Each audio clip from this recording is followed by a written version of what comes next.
Fala galera, beleza? Aqui é o Gustavo, espero que todos estejam bem. Vamos dar sequência à nossa leitura bíblica em 365 dias. Hoje é o nosso sexto dia, dia 6 de maio, tá aqui. Então vamos começar.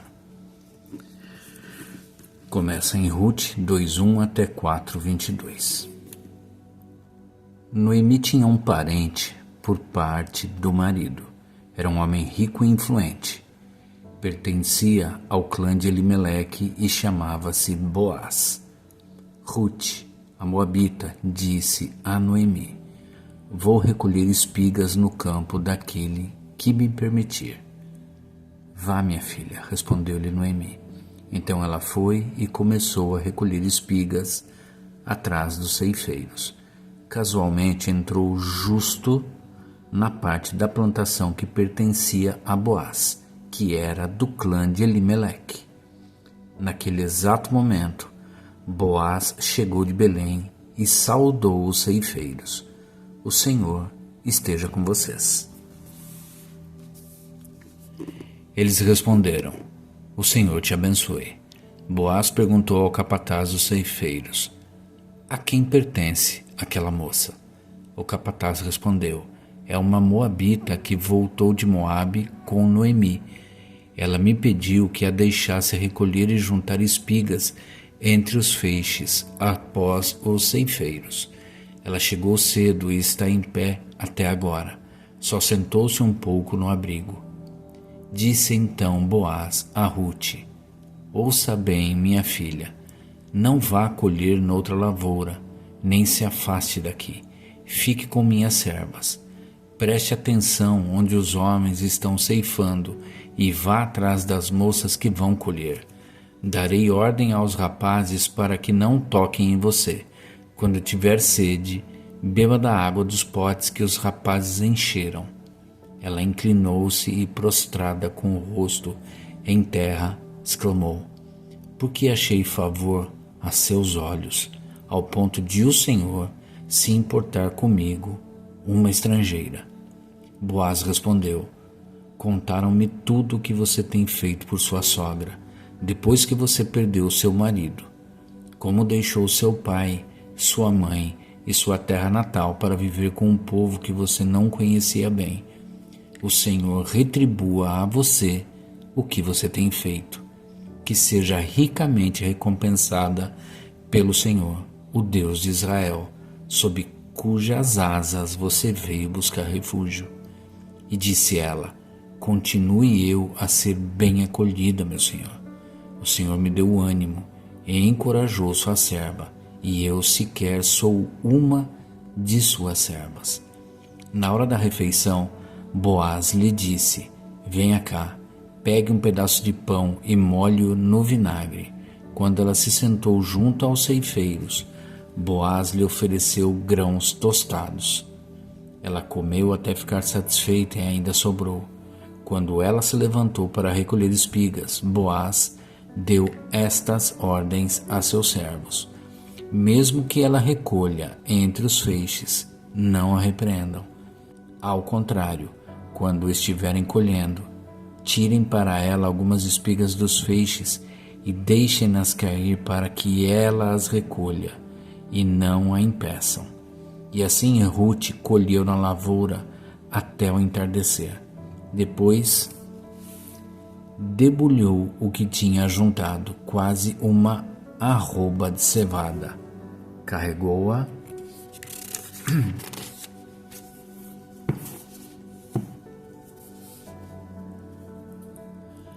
para o povoado. E sua sogra viu quando Ruth havia recolhido, quando ela lhe ofereceu o que havia sobrado da refeição. A sogra lhe perguntou: "Onde você colheu hoje? Onde trabalhou? Bendito seja aquele que se importou com você." Então Ruth contou à sogra com que tinha trabalhado. "O nome do homem com quem trabalhei hoje é Boaz."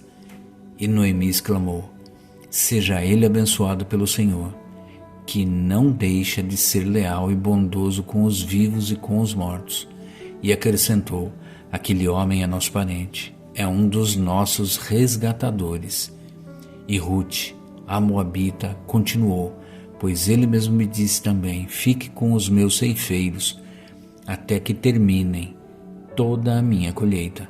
Então Noemi aconselhou a sua nora Ruth: é melhor mesmo você ir com as servas dele, minha filha. Noutra lavoura poderiam molestá-la. Assim Ruth ficou com as servas de Boaz, para recolher espigas até acabarem as colheitas de cevada e de trigo, e continuou morando com a sogra. Certo dia, Noemi, sua sogra, lhe disse: minha filha, tenho que procurar um lar seguro para a sua felicidade. Boaz, senhor das servas com quem você esteve, é nosso parente próximo. Esta noite ele estará limpando cevada na eira. Lave-se, perfume-se, vista sua melhor roupa e desça para a eira. Mas não deixe que ele perceba você até que tenha comido e bebido. Quando ele for dormir, note bem o lugar em que ele se deitar. Então vá, descubra os pés dele e deite-se. Ele dirá a você o que fazer. Respondeu Ruth: farei tudo o que você está me dizendo. Então ela desceu para a eira e fez tudo o que a sua sogra lhe tinha recomendado. Quando Boaz terminou de comer e beber, ficou alegre e foi deitar-se perto do monte de grãos. Ruth aproximou-se sem ser notada, descobriu os pés dele e deitou-se. No meio da noite, o homem acordou de repente. Ele se virou e assustou-se a ver uma mulher deitada a seus pés. Quem é você? Perguntou ele. Sou sua serva Ruth, disse ela. Estenda sua capa sobre a sua serva, pois o Senhor é resgatador. Boaz lhe respondeu: o Senhor a abençoe, minha filha. Esse seu gesto de bondade é ainda maior do que o primeiro, pois você poderia ter ido atrás dos mais jovens, ricos ou pobres. Agora, minha filha, não tenha medo. Farei por você tudo o que me pedir. Todos os meus concidadãos sabem que você é mulher virtuosa.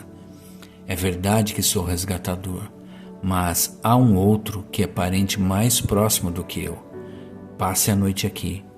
De manhã veremos. Se ele quiser resgatá-la, muito bem, que resgate.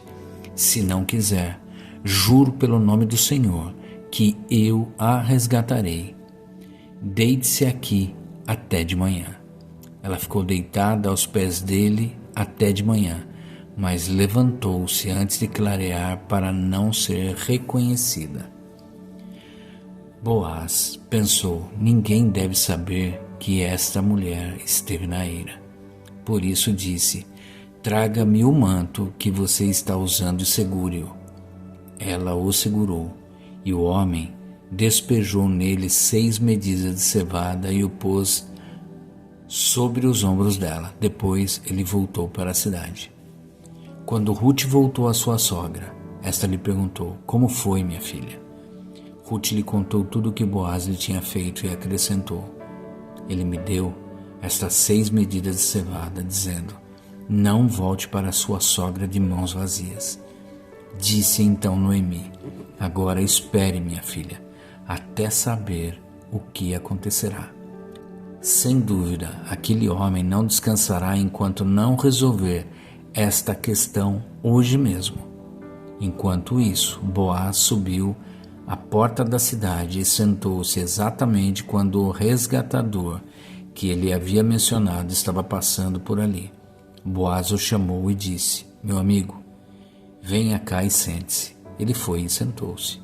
Boaz reuniu 10 líderes da cidade e disse: sentem-se aqui. E eles se sentaram. Depois disse ao resgatador: Noemi, você voltou de Moabe. Está vendendo o pedaço de terra que pertencia a nosso irmão Elimeleque. Pensei que devia apresentar a você o assunto, na presença dos líderes do povo, e sugerir a você que adquira o terreno. Se quiser resgatar esta propriedade, resgate-a. Se não, diga-me para que eu o saiba, pois ninguém tem direito a não ser você e depois eu. Eu a resgatarei, respondeu ele. Boaz, porém, lhe disse: no dia em que você adquirir as terras de Noemi e da Moabita Ruth, estará adquirindo também a viúva do falecido, para manter o nome dele em sua herança. Diante disso, o resgatador respondeu: neste caso, não poderei resgatá-la, pois poria em risco a minha propriedade. Resgate-a você mesmo. Eu não poderei fazê-lo. Antigamente em Israel, para que o resgate e a transferência de propriedade fossem válidos, a pessoa tirava a sandália e a dava ao outro. Assim oficializavam os negócios em Israel.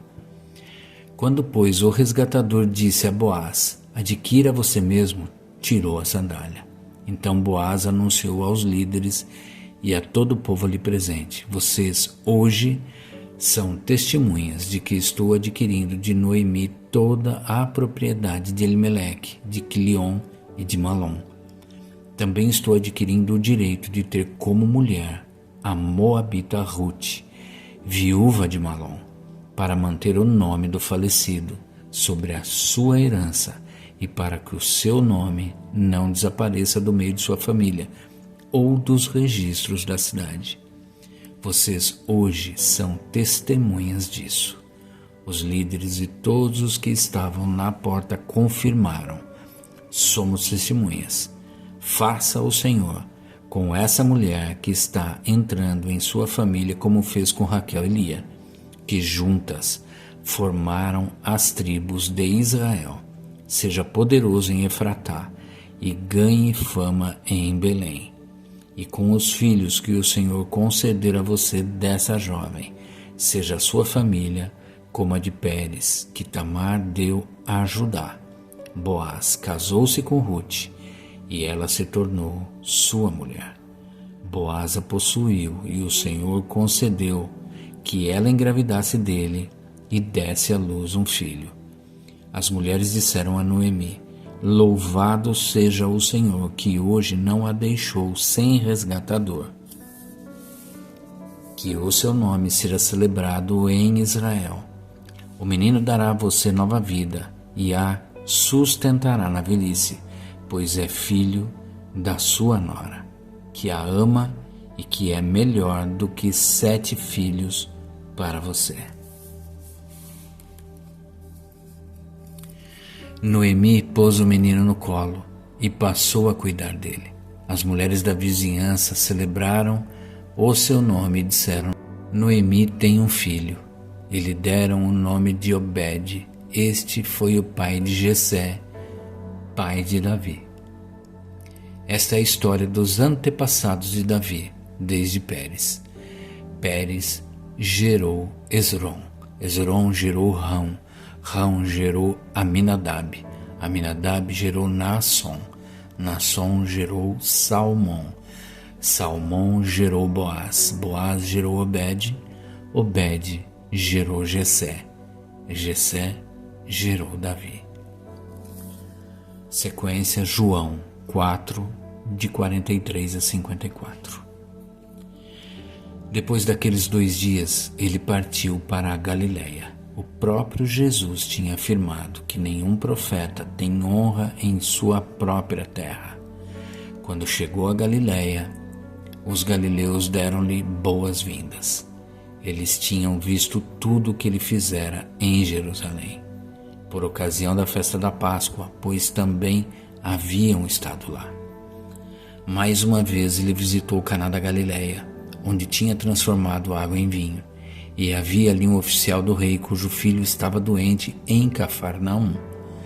Quando ele ouviu falar que Jesus tinha chegado a Galiléia, vindo da Judéia, procurou e o suplicou-lhe que fosse curar seu filho, que estava à beira da morte. Disse-lhe Jesus: se vocês não virem sinais e maravilhas, nunca crerão. O oficial do rei disse: Senhor, vem antes que meu filho morra. Jesus respondeu: pode ir, o seu filho continuará vivo. O homem confiou na palavra de Jesus e partiu, estando ele ainda a caminho. Seus servos vieram ao seu encontro com notícias de que o menino estava vivo. Quando perguntou a que horas o seu filho tinha melhorado, eles lhe disseram: a febre o deixou ontem, à 1h.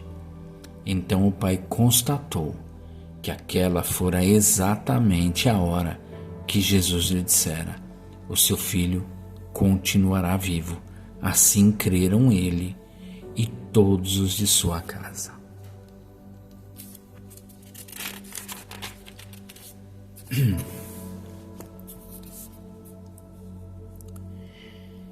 Esse foi o segundo sinal milagroso que Jesus realizou depois que veio da Judéia para a Galiléia. Agora, Salmos 105, de 16 a 36. Ele mandou vir fome sobre a terra e destruiu todo o seu sustento, mas enviou um homem adiante deles, José, que foi vendido como escravo. Machucaram-lhe os pés com correntes e com ferros prenderam-lhe o pescoço, até cumprir-se a sua predição. E a palavra do Senhor confirmara o que dissera. O rei mandou soltá-lo. O governante dos povos o libertou. Ele o constituiu senhor de seu palácio e administrador de todos os seus bens, para instruir os seus oficiais como desejasse e ensinar a sabedoria às autoridades do rei. Então Israel foi para o Egito. Jacó viveu como estrangeiro na terra de Cã. Deus fez proliferar o seu povo, tornou-o mais poderoso do que os seus adversários e mudou o coração deles para que odiassem o seu povo, para que tramassem contra os seus servos. Então enviou o seu servo Moisés e Arão, a quem tinha escolhido, por meio dos quais realizou os seus sinais milagrosos e as suas maravilhas na terra de Cã. Ele enviou trevas e houve trevas, e eles não se rebelaram contra as suas palavras. Ele transformou as águas deles em sangue, causando a morte dos seus peixes. A terra deles ficou infestada de rãs, até mesmo os aposentos reais. Ele ordenou, e enxames de moscas e piolhos invadiram o território deles. Deu-lhes granizo em vez de chuva e raios flamejantes por toda a sua terra. Arrasou as suas videiras e figueiras e destruiu as árvores do seu território. Ordenou e vieram enxames de gafanhotos inumeráveis, e devoraram toda a vegetação daquela terra e consumiram tudo o que a lavoura produziu. Depois matou todos os primogênitos da terra deles, todas as primícias da sua virilidade. A última parte, Provérbios 14, 26, 27. Aquele que teme o Senhor possui uma fortaleza segura, refúgio para os seus filhos. O temor do Senhor é fonte da vida e afasta das armadilhas da morte. Amém, Senhor. Bem, gente, chegamos ao final do 6º dia de leitura da Bíblia. Que todos tenham um excelente dia. Que Deus abençoe a vida de cada um de vocês.